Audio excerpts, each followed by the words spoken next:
Hello. Excuse me. Hello. I'll just get you organised because I've realised I've put you on a slight slant. Hang on. I know, it's like being at bloody sea. Oh God, I'm so professional. Oh. Hello. Hello. Good morning. How did we do in this storm then, eh? Storm Dennis. So we've had Storm, is it Kiara? Or whatever they call it. We had Storm Kiara, then we had Storm Dennis. But actually, I think it was just one storm. I think, well, today's a lovely day. I've been out, I've only just got in. We've been out quite some time this morning. And I've got a couple of jobs that I want to do today. And the day is racing away. It was only 9:30, but I've been up since about 5 for some unearthly reason. But the day is racing away and I've got a number of things that I want to get done today. I would like to get done. But I've been up the field playing BALL with Bodie, bless him, and he's tired now. And I'm tired as well. But I met a friend up there, so we had a little wander, we had a little chat, all the rest of it. So the time has just gone away, really. But as I say, it's a glorious day. However, they say, I think it's tomorrow, we're going to have winds again up to 50 miles an hour. Then we're going to have a day of sunshine. Then on either Friday or Saturday or whenever, it's going to be bad. Crazy. Now, a lot of people are saying, well, this is global warming, or what is it now they call it? The global emergency. No, climate emergency. What it is February. They always used to say when I was a kid, something about, oh no, February fills the dikes or something like that. I can't remember what they used to say. And February, when I was a child, it was always quite wet. We are in winter. We haven't had a winter. We haven't had real frost. We haven't had the snows. We haven't had the wet weather that we normally have. Apart from now, the last fortnight. And probably, although it's been a deluge in a fortnight, which is why places are flooding, one of the reasons. Had that been from November to now, just little pitter patter every now and then, it wouldn't have affected anybody, we would have taken no notice. But because it's all of a sudden, people are saying, oh, it's global alarm, fear, that's what they're calling it. In truth, a lot of it is the governments now, or the councils now, they don't empty the gullies, they don't look after streams, they don't take all the silt and rubbish out of rivers anymore. Rivers are literally full all the time, so even a small amount of rain and the river overflows. So when you get a storm and it brings a decent amount of rain, of course it's going to flood land, people's properties, roads, paths. We don't do what we used to do when I was a child.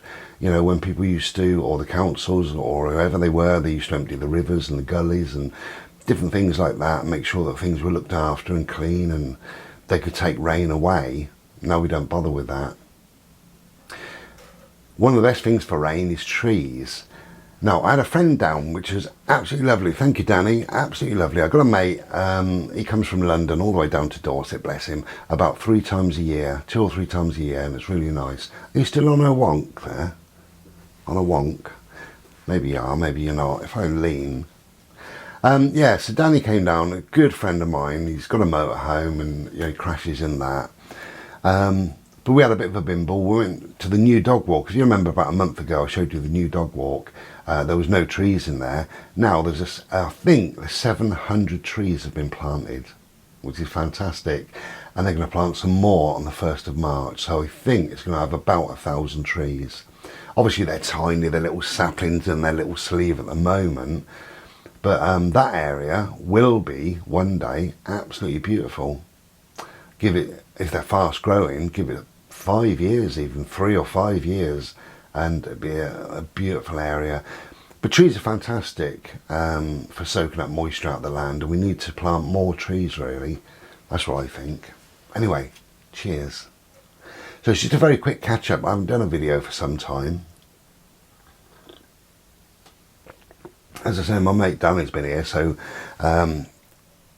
just been sat chatting more than anything, which is lovely. I'll show you something. This is either called Psychedelia or Psychedelica, and I can't remember. Can't remember what it's called. There you go. That is, let me put that away, I can have a quick fag. That is on Thursday, that'll be on Thursday, which is 2002-2020. 2002-2020, yeah. On Thursday the 20th. Here we are in February, nearly in March, nearly in spring. You know, the clocks have changed and the weather have changed and we'll be fine again. And wouldn't it be a pleasure to have the evenings back? Instead of night time, I said before 5 o'clock at night. Wouldn't it be lovely to have an evening? Go and have an evening bimble, or go and sit in the garden for an evening. That's what I like, that's what I look forward to. So yeah, it's just, hang on a minute, it's just a catch-up video. I haven't done a lot, I must admit, since the last video. We've been battered about by the storms, both storms, which resulted in, I think I said this in the video, I'm not sure, but it resulted in my fence panels coming down at the side. Also the side at the back where I sit, I've got a table and chairs and what have you out there. All that was smashed to smithereens, so it really hurled down the side. God knows what sort of speed that wind was, but it literally shattered and smashed. So I've got all that lot replaced. I've got the side replaced with the same panels that were there because they were fine. They had to be taken out, all the woods and the posts and all the rest of it taken out, and then concrete. He called them sleeves, but they're concrete posts really, with holes drilled in them, and they drill into the fence posts and hold them nice and tight, and they're as solid as solid. He did such a good job. The back, now oddly, the back where I used to sit, there was a fence panel, and attached to the fence panel, and I couldn't see a way of unattaching it because once I was going to take it away, was another great big sheet of like hardboard or whatever, making it 11 foot in height. Now obviously the wind got that and just smashed a whole lot to smithereens, and rightly so.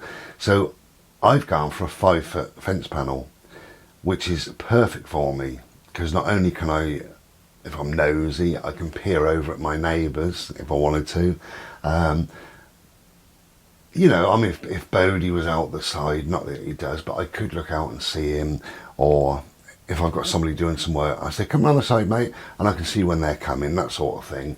But I can sit under there, you know, under the fence panel. But it's funny how things, you think things are bad, but they turn out good, really, because I've got two, not security lights as such. They don't come on when there's somebody snooping around at 4 in the morning, not that we ever get that. They don't come on like that. They're just lights that I can turn on internally, flick a switch. One at the front, one at the back. One at the front is fairly, well, very, very close to the door, and that's great. So if I get a delivery at night, takeaway, we can sort the change out with the light. But out the back is on the side. And I always thought, this light is rubbish here. I always thought that, but I never keyed it in with the fact that I've got an 11 foot fence panel, because that light was very weak and wishy-washy and used to light up half the garden, probably even less. And I'd put it on and watch Bodie, see him do a wee or doing whatever he's doing, and then call him in of an evening. Now with that fence panel, the 5 foot one, I go out there, well, I flick the light on and it lights up everywhere from my doorstep. Well, I don't have a doorstep, it's flat, but my door area, the whole garden, both sheds, the gates, and some of the side. So it's absolutely fantastic. So I'm really pleased that the storms did their worst, because I've got all new stuff and it's all lovely and all the rest of it. So, and I'm really happy with that. Nice and safe, nice and secure, and it'll do me for however long, you know. If it happens again, I'll just replace it all. But yes, it was one of those things really that I don't think there was a break much between one storm and the other. And actually in my view, I think Storm Dennis was worse than Storm Kiara. That's what I think. It was rattling and banging and popping.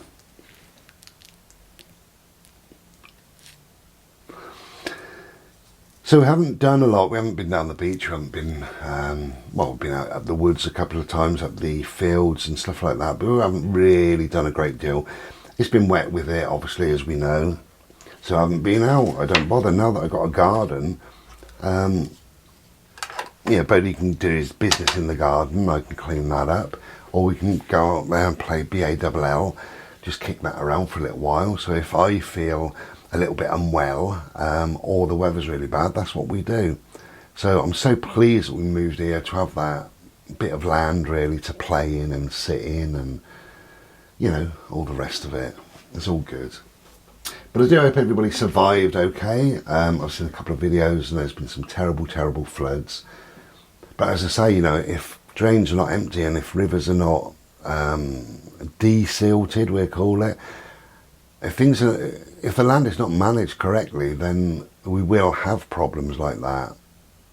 I think the main problem was that we had so much rain in such a short time, but we've had a very, very dry winter. And as I say, if it was eked out, if you like, over that period of time, we would be fine, really. You know, it rains and it disappears within a day or two, and then if it rained again, that would disappear. But this was just constant rain for 2 or 3 days and did its damage, sadly.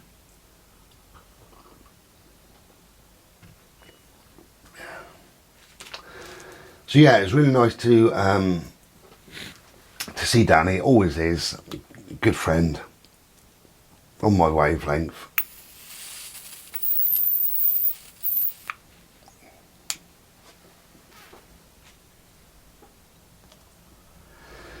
And although I am quite reclusive and what have you, I'm also a people person to a degree.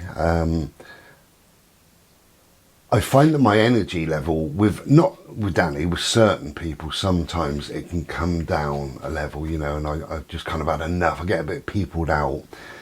And then I have an hour off or a nap, or I don't see somebody for an evening. Then next day I'm back up and that's great, you know. That's kind of how I go, that's how I get. But that's just me, that's just my way. It doesn't mean that I don't want to see people, because I do. I love to see people. And I'm lucky really, because I've got some good friends that do travel, do come and see me. And they did in the last property as well. So it was really good, and I do thank them. I struggle to drive too far.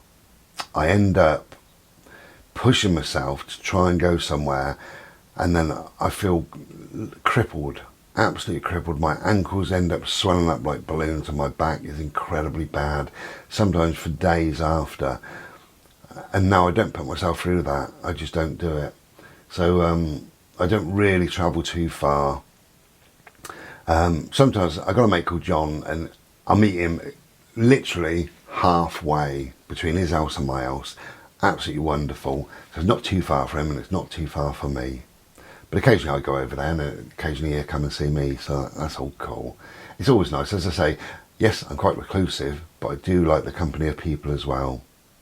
I wouldn't know anybody that wouldn't enjoy the company of people, because we are a social being. And I know you get hermits. There's a difference between hermit and recluse. I'm a recluse to a degree, but you can get a recluse, and a recluse is somebody that just decides to withdraw from people, from society, from the hustle and bustle of life, and they live a very insular, solitude, or if you like, life. That's a recluse. A hermit is a different thing altogether.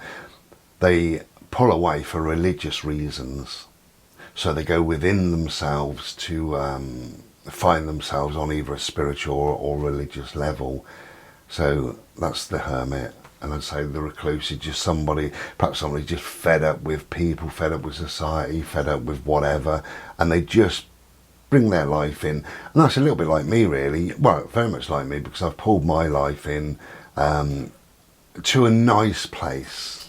You know, I was very, very busy years ago, in my 20s and the 30s and what have you.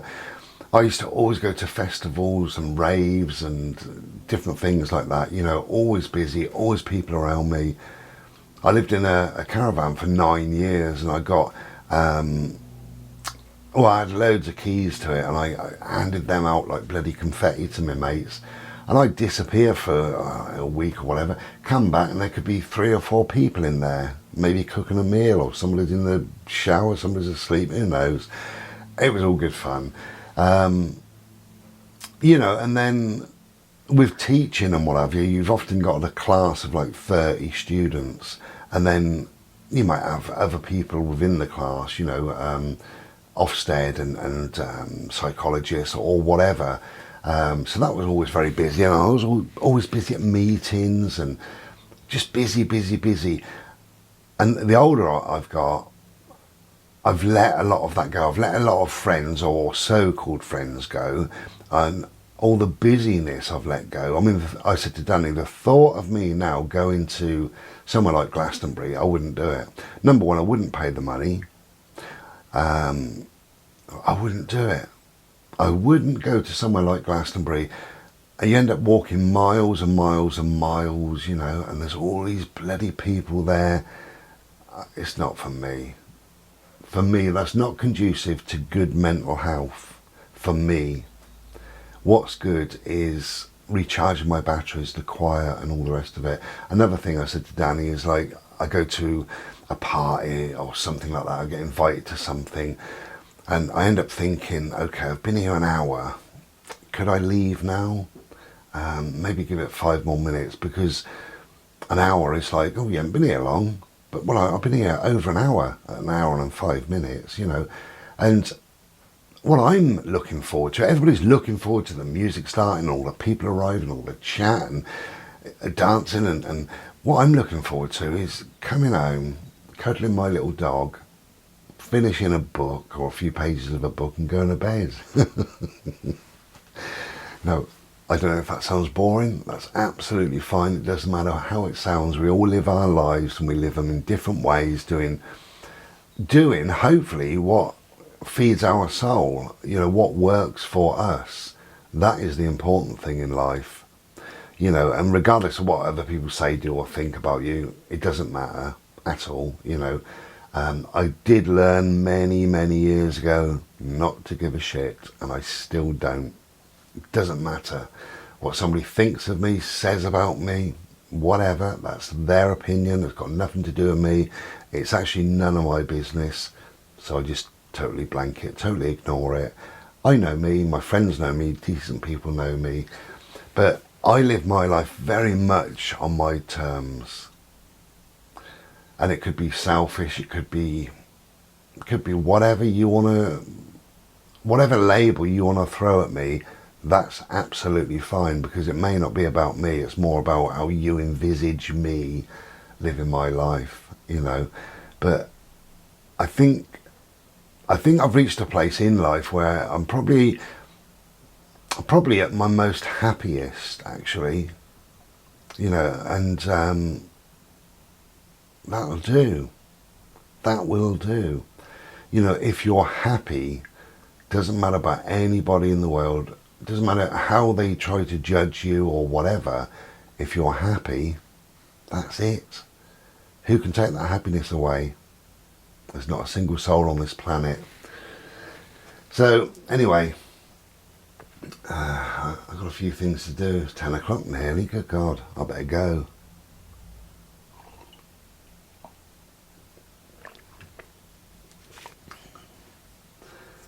Okay.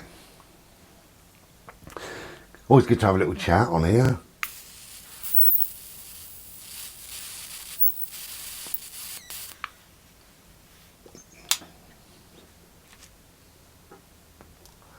Okay, thank you very much for listening and watching and clicking on the video and all the rest of it. We'll be back when we're back. We're off then.